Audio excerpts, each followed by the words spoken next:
Hey everyone, I hope everyone is doing well. This is the day 3 of the second week of training of this strength cycle, and had some front squats, 4x5 front squats. I kept it at the same number I ended the last training cycle on, with 285 pounds.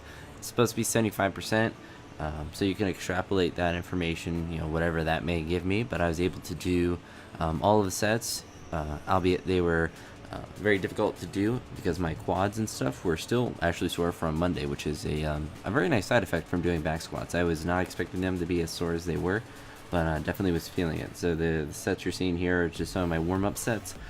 Recorded everything from behind again. Today was a very busy day. If you notice, if I'm on the far right rack, it's very difficult for me to record from the side, or really from the front, from almost any of these racks, but from the side particularly when I'm over here, because if I go to the left, as you see, there's other people working there, and if I go to the right, then that's kind of a walkway and becomes a way where people just walk in front all the time or try to dodge it, and ends up, I end up seeing it and get annoyed, or not really annoyed, but I just notice it, and I'd rather just throw it there, and gets in the way slightly less, although days like this, no matter where it is, it's going to get in the way.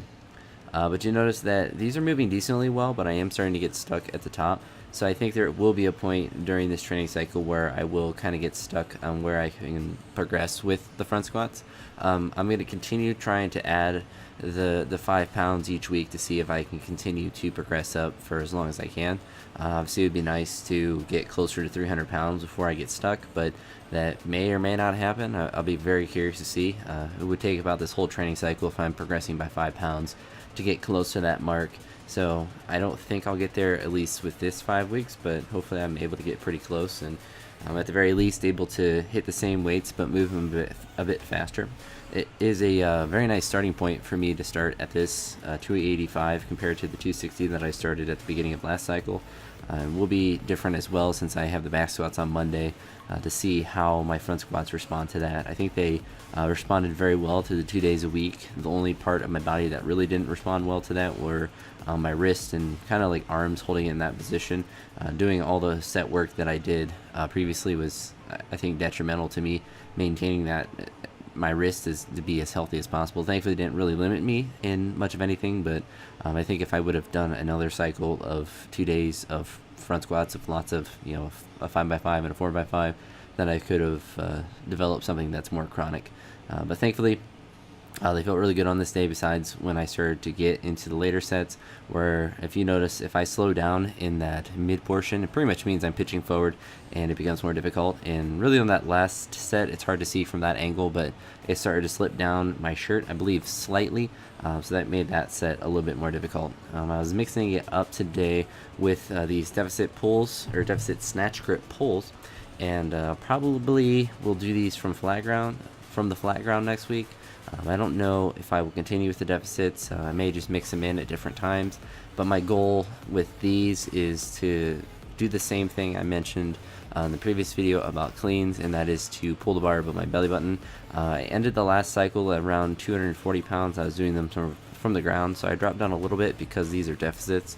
I'll probably, I just haven't decided if I want to do them from a deficit or not. I may continue to do so because I think it will be a beneficial thing for me to do to get that extra leg drive, but I don't know. I'll see how I feel next week about those, but I will add weight either way, whether it's from this point or from a higher point, and the goal is going to be the same as for the clean pulls, to have the bar come up above my belly button, and if it's not, then I'm not pulling it as strongly as I can, or as fastly or as quickly as I can. So if I can't, then I'll drop the weight, and if not, then I'll keep adding the weight. But I don't know. I'll have to see how the pulls go, and perhaps maybe I'll alternate each week. That was kind of my original thought, of alternating whether I do snatch pulls from a deficit or clean pulls from a deficit. I may just do both and then see how that works, but I haven't decided fully on that. I think really either way is going to be fine for me, but from a deficit it might be more beneficial because it would put slightly more on my quads, although the deficit is pretty slight. So we'll see how I feel about that, and obviously I'll keep you all updated about my thoughts regarding that as I progress forward. Here you're seeing one difference from the program from this cycle from the last one, and that is on this third day I'll be working to a max in the jerk instead of doing Like it was a 3x2, a 2x2, and a 2x2 at 70, 75, and 80%, and progressing from there. I decided that progressing up to do a jerk and then doing some muscle work after is going to be more beneficial.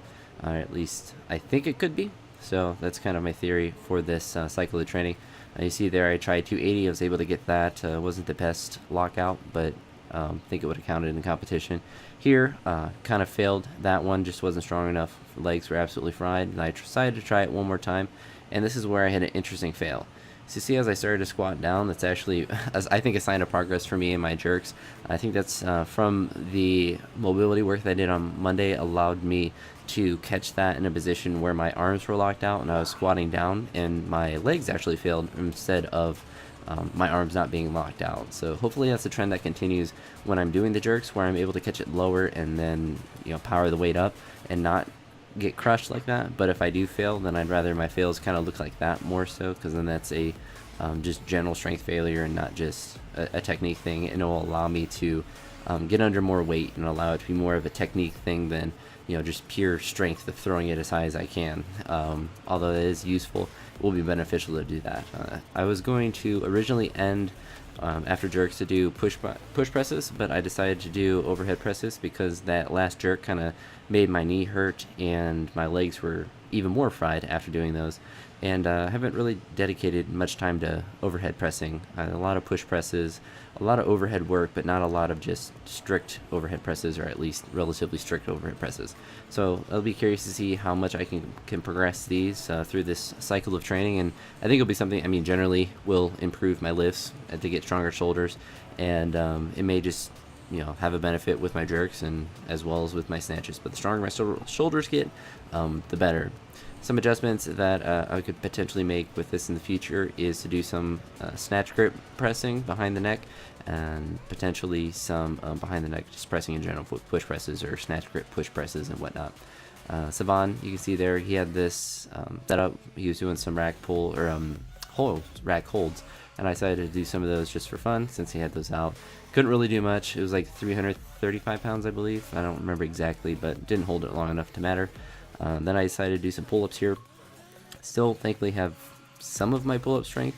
I'm much heavier than I used to be able to do, like 20 on a relatively consistent basis if I wasn't too tired.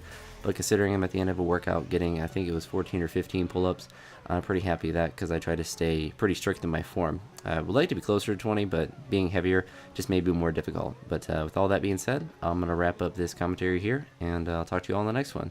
Leave your thoughts down below, and I'll talk to you all in the next video. Peace.